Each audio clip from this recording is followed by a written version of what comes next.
Étudiants et étudiantes, on continue toujours notre programme de biologie du troisième secondaire. J'espère que vous avez bien compris les questions précédentes dans les autres parties du programme. Et toujours, on va continuer notre révision. Mais aujourd'hui, on va commencer une nouvelle partie, un nouveau chapitre. C'est quoi l'immunité chez l'homme? C'est parmi les chapitres très importants, comme des informations en biologie, en même temps des informations vitales, c'est-à-dire même on peut même exploiter, on peut se profiter des informations qu'on peut étudier dans notre programme. Surtout, on a beaucoup de maladies autour de nous, COVID-19, etc. J'espère qu'avec notre révision, avec notre question, on va exploiter ces informations pour améliorer un peu notre cas sanitaire. Ça va comme ça? Je commence par la première question, mais cette partie, on va prendre simplement l'immunité en général et encore l'immunité chez les plantes. Bien?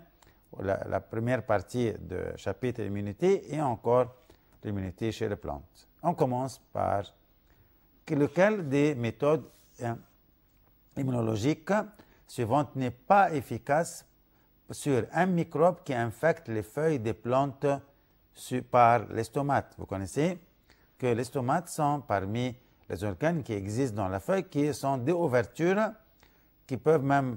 Le rôle principal, c'est pour faire l'échange gazeux, l'entrée du gaz oxygène, du carbone, etc. On a déjà appris ça dans le programme de deuxième secondaire. Mais si on cherche quoi? Les méthodes immunologiques suivantes qui ne sont pas efficaces par un microbe qui est déjà entré par les stomates. Regardez quel est notre choix.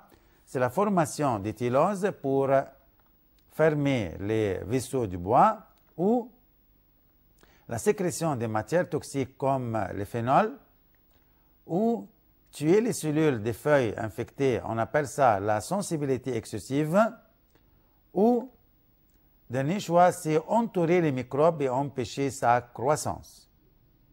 Oui, regardez, on doit réfléchir un peu.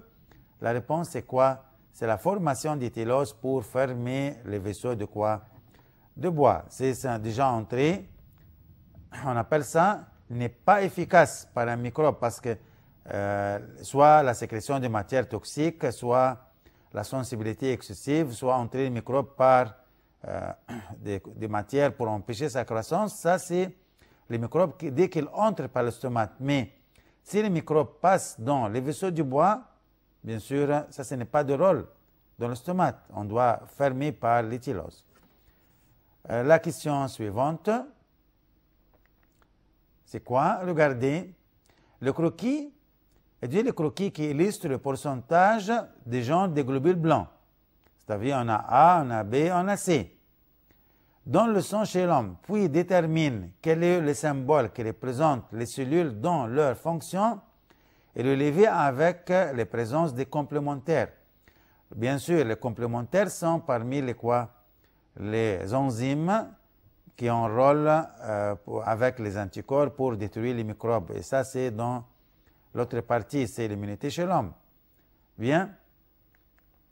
Est-ce que ça, c'est E, qui présente une grande quantité, ou le B, ça va, D, c'est-à-dire, ou le A, ou quoi? Le B, bien sûr, notre choix, regardez ici, on cherche toujours les cellules B. Les cellules B représentent combien pour cent? Parmi combien pour cent? Bien sûr, les cellules B représentent 15%. Regardez la réponse, bien sûr, c'est quoi? C'est B.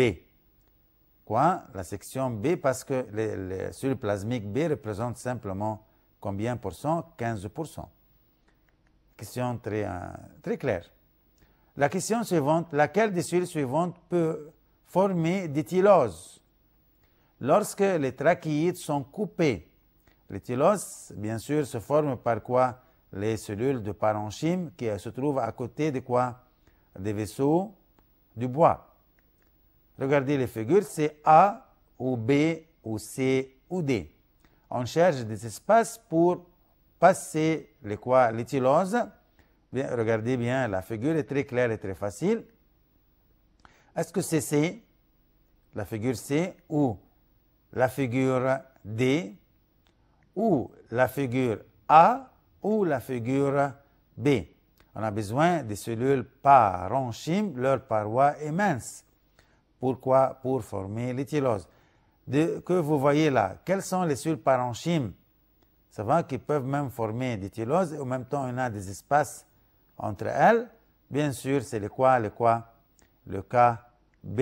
Le cas B représente les parenchymes qui peuvent même former l'éthylose pour bloquer l'entrée des microbes à l'intérieur des vaisseaux de bois.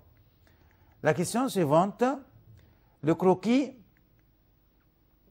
montre la concentration de la matière A qui se trouve dans les cellules d'une plante et la matière B formée dans l'endroit de la coupure. A représente la concentration de matière qui se trouve dans les cellules de plante et B dans l'endroit de la coupure. Regardez. Quelle est la relation entre les matières A et B? Est-ce que A est formé comme réponse de l'effet de B, ou A et B sont l'immunité structurelle acquise, ou A et B sont immunité biochimique, ou B est formé comme réponse de l'effet de quoi? De A. Regardez, on a le graphique, représente quoi le graphique là? Représente la concentration de quoi? Des matières. Regardez bien comme vous voyez, c'est la concentration des matières dans la plante et avec le temps, avant la coupure et puis après le quoi? La coupure. Quelle est la réponse correcte? Oui, c'est B simplement est formée comme réponse de l'effet de A. Pourquoi? Parce que la matière B est quoi? Le récepteur déjà existé. Et lorsque la contamination, leur nombre augmente et stimule bien sûr les défenses internes représentées par la matière B, qui bien sûr qui augmente après la contagion comme les phénols bien sûr ou le système de detoxifiante. C'est la réponse. Faites attention de cette question. On doit avoir la capacité de lire les graphiques. Ça va? La question suivante.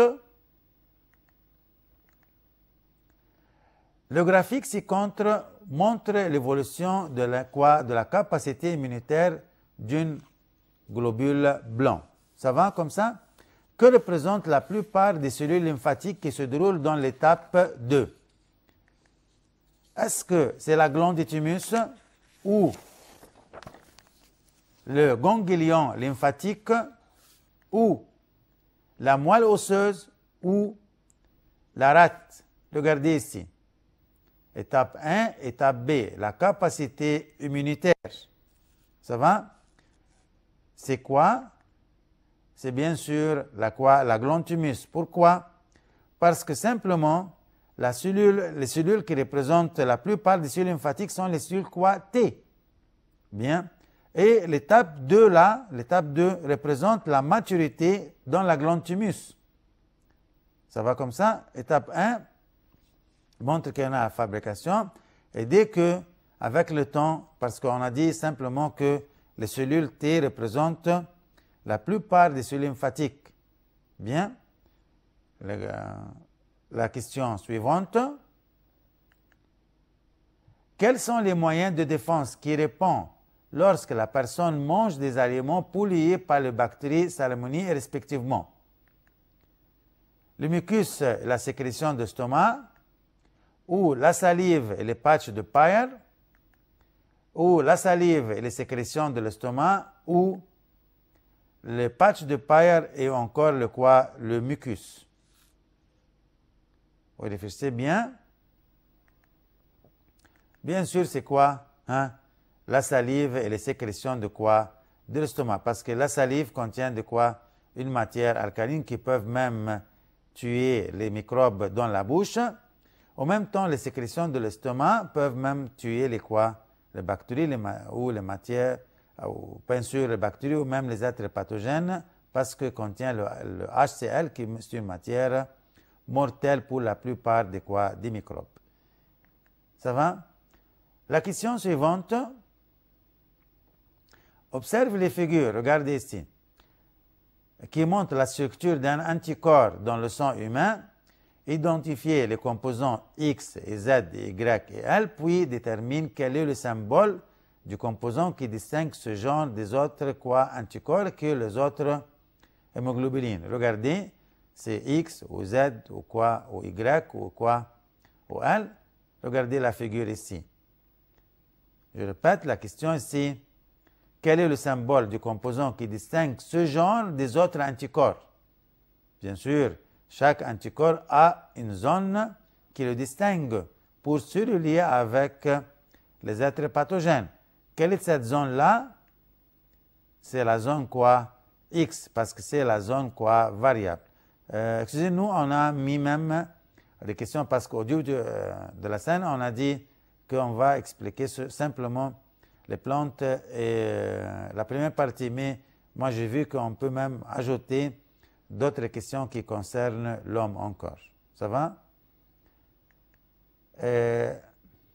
La question suivante, c'est quoi? La figure ci-contre montre la structure d'un constituant du système immunitaire. Quelle est la conséquence de substituer un acide aminé par un autre dans la région A? Regardez ici, aucun changement qui a lieu, ou devient inconvenable à son antigène, ou un changement a lieu dans son antigène, ou peut se relier avec son antigène. Regardez ici, si on remplace dans la région A, c'est une région variable, on appelle ça zone variable, on remplace un acide aminé par un autre acide aminé. C'est-à-dire, si on fait un changement dans l'arrangement des acides aminés dans cette partie-là, est-ce que cet anticorps va garder toujours sa forme ou son site variable? Oui ou non? On cherche la réponse. C'est quoi? Simplement devient inconvenable à son antigène parce qu'elle a changé. L'acide aminé et l'arrangement, si on remplace un acide aminé par un autre acide aminé, l'arrangement, ce n'est pas comme en avant. Bien sûr, et ainsi, l'anticorps devient inconvenable pour se relier avec l'être pathogène. La question suivante. Étudier le diagramme suivant détermine le genre des cellules immunitaires 1 et 2 respectivement.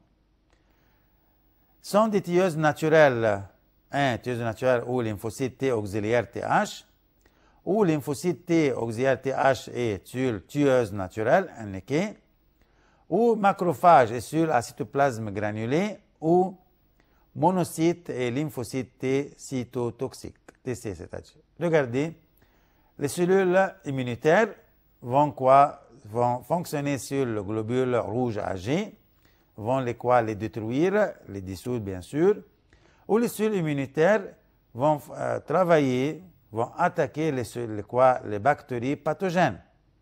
Ça va? C'est-à-dire, il y en a des cellules qui vont rejeter leur sécrétion sur le globule rouge et les phagocytes. D'autres cellules immunitaires vont phagocyter, bien sûr, des êtres vivants comme les bactéries pathogènes. Quelle est la réponse correcte? C'est quoi? Les macrophages qui vont phagocyter le globule rouge âgé. En même temps, on a des cellules à cytoplasme granulé, par exemple, comme les cellules, le globule blanc autres comme eosinophiles, basophiles, tout ça. Bien sûr, on renferme des granules de ribosomes qui vont détruire les bactéries pathogènes. La question suivante. Quelles 4 plantes de même espèce ont été exposées à une profonde blessure en même temps? Laquelle des figures indique les cellules de plantes qui ne renferment pas de récepteurs? C'est le C ou le D ou le A ou quoi? Le B, regardez ici. On a A et B et C et D. Je répète la question. Lequel des figures indique les cellules de plantes qui ne renferment pas de récepteurs? Ça va comme ça? Ah oui, bien sûr, c'est très clair devant nous, c'est quoi? C'est D. Parce que les autres A ou B ou C ont eu le message qu'il y en a un être pathogène par le récepteur qui stimule la plante a formé de quoi? Des barrières, comme l'éthylose, pour bloquer le passage de quoi? Des êtres pathogènes. Mais ici, on n'a pas de quoi? Des récepteurs. Pour ça, bien sûr, la plante n'a pas fait de quoi? D'éthylose et le microbe peut même passer facilement. Récepteurs qui donnent des informations, stimulent les moyens immunitaires chez la plante pour bloquer le passage de quoi? Des microbes. On appelle ça bloquer là, dans les vaisseaux du bois, on appelle ce moyen-là la formation d'éthylose. Étudier la figure ci-contre qui montre la structure du système immunitaire. Quelle est la figure qui décrit les deux régions, A et B? C'est C ou quoi? Ou D ou A ou quoi? Ou B? Regardez ici. Ah, c'est très clair, la réponse est très facile et très claire. On a combien? On a anticorps, on a encore de quoi? Région B, région A, les deux côtés. On cherche qui décrit les régions A et B, de deux côtés, parmi les quoi? Les anticorps. Regardez ici, la question est très simple. C'est une question seulement à voir, à observer. Tu peux même relier A ou B ou C et D avec l'anticorps à l'autre côté. Bien sûr, c'est quoi? La réponse, c'est quoi? C'est B. C'est très clair et très facile quand même. Regardez. La question suivante. Étudiez la photo ci-contre qui représente une cellule végétale avant et après d'être infectée, puis déduit quel est le mécanisme immunologique qui a lieu dans la cellule. C'est céphalosporine ou récepteur ou canavanine ou simplement protéine anti-micro-organisme. Regardez la cellule avant la contagion ou la cellule après la contagion. Vous savez, la cellule après la contagion, elle a fait une matière quoi? Immunitaire. On discute ici quoi? Que présente une cellule végétale avant et après. Quel est le mécanisme qui a lieu dans cette cellule? Le mécanisme immunitaire. Bien sûr, c'est quoi? C'est la protéine anti-quoi? Micro-organisme, parce que le microbe, la matière, la cellule a fait des matières même à l'intérieur de quoi? De la cellule. Ça va? La question suivante. Le dessin ci-contre montre une partie de l'épiderme de la tige d'une plante. Quelle est la réponse immunitaire illustrée par ce schéma? Est-ce que biochimique déjà existait? Ou synthétique se forme après l'infection? Ou biochimique se forme après l'infection? Ou synthétique déjà existait? Regardez ici, c'est les cellules de quoi? Une partie de l'épiderme. On a trouvé qu'il y en a une parmi de ces cellules se gonfle comme ça. Ça va? Et les autres cellules ne forment pas maintenant, mais il y en a une cellule qui a formé de quoi? Un gonflement comme ça. Ça va? Biochimique, déjà existé, ou synthétique, se forme après l'infection, ou biochimique se forme après l'infection, ou synthétique, c'est-à-dire on doit supprimer deux réponses et on va réfléchir en deux réponses encore. Est-ce que ça c'est biochimique ou synthétique? Bien sûr, c'est quoi? C'est synthétique parce qu'on parle de quoi? Des cellules de l'épiderme. Elles ne se forment pas ici des matières chimiques. Les synthétiques se forment quoi? Après l'infection. Pourquoi?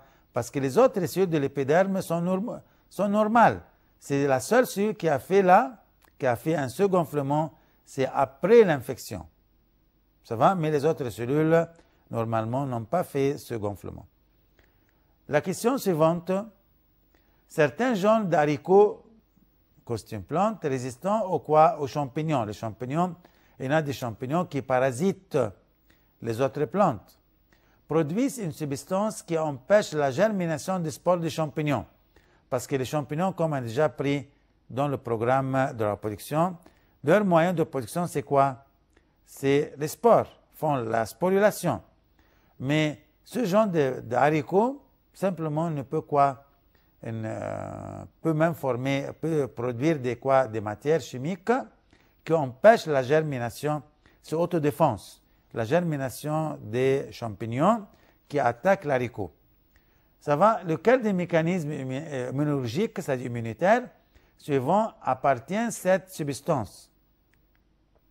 C'est le récepteur ou les phénols ou les acides aminés non protéiniques ou les enzymes détoxifiantes. Maintenant, l'haricot a sécrété des matières qui empêchent la germination des spores de ce champignon-là. Oui, qui empêche ça? Simplement, regardez, sont les acides aminés et non protéiniques ou même les phénols. Parce que moi, j'ai trouvé que les deux réponses peuvent être correctes.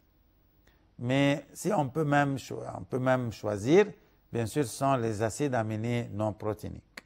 Céphalosporine et etc. Canavanine. La question suivante. Étudiez la figure ci-contre qui montre la structure d'un genre d'anticorps, puis détermine quelle est la région qui renferme une liaison différente aux autres liaisons dans cette molécule. C'est le 1 ou le 2 ou quoi, ou le 3 ou 4. Regardez ici. Je cherche quoi? La région qui renferme une liaison différente aux autres liaisons dans cette molécule. Région, une question différente un peu. On cherche ici la région qui forme une liaison différente aux autres liaisons. Bien sûr, c'est quoi? C'est numéro 4 parce que simplement les autres font des liaisons entre les acides aminés, etc., etc. Même dans le site de complémentaire, mais on cherche une liaison différente, c'est la liaison sulfureuse, bien sûr, entre les deux chaînes lourdes. Bien. La question suivante, si vous savez qu'une feuille d'une plante a été coupée comme la figure, quelles affirmations sont incorrectes dans ce cas? L'augmentation du taux de récepteurs dans la plante ou le gonflement des parois des vaisseaux de bois près du lieu de la coupure, la formation d'éthylose à travers les pores ou l'augmentation de la sécrétion de glycosides et des phénols. Regardez la région de coupure, regardez bien. Même tu peux vous agrandir la figure pour voir quelle est cette région-là. Ça va? Regardez bien, c'est dans les vaisseaux de de bois. Comme vous voyez, ça c'est une coupe dans la feuille de la plante. Il y en a des tissus en épiderme, palissadique. Au milieu, il y en a le bois. On a fait une coupe ici, dans cette feuille-là. Bien. Qu'est-ce qu'elle fait? La feuille, c'est elle a une coupure dans le bois. Bien sûr, regardez, c'est le gonflement des parois des vaisseaux de bois près du lieu de la coupe pour empêcher le passage des microbes à travers le bois. Bien. C'est très clair. La question suivante. Lequel ce qui suit n'est pas affecté par l'augmentation de la concentration des récepteurs dans la plante? N'est pas affecté. Faites attention. Est-ce que la formation d'éthylose ou l'épaisseur de la couche de cutine ou le débarrassement des tissus infectés, ça va, ou le renflement des parois cellulaires? Récepteurs, ce sont un moyen qui stimule le système immunitaire chez la plante pour se défendre comme un être pathogène. Et si on cherche qui n'est pas affecté par l'augmentation de la concentration des récepteurs, c'est-à-dire soit beaucoup, il y a de grandes quantités de récepteurs ou petites quantités, cette matière-là n'est pas affectée. Bien sûr, quelle la matière n'est pas affectée par soit l'augmentation, soit même il y en a des récepteurs en grande quantité, etc. Quelle la matière n'est pas affectée par l'augmentation de la concentration des récepteurs? Bien sûr, la réponse est très claire et très facile. C'est quoi?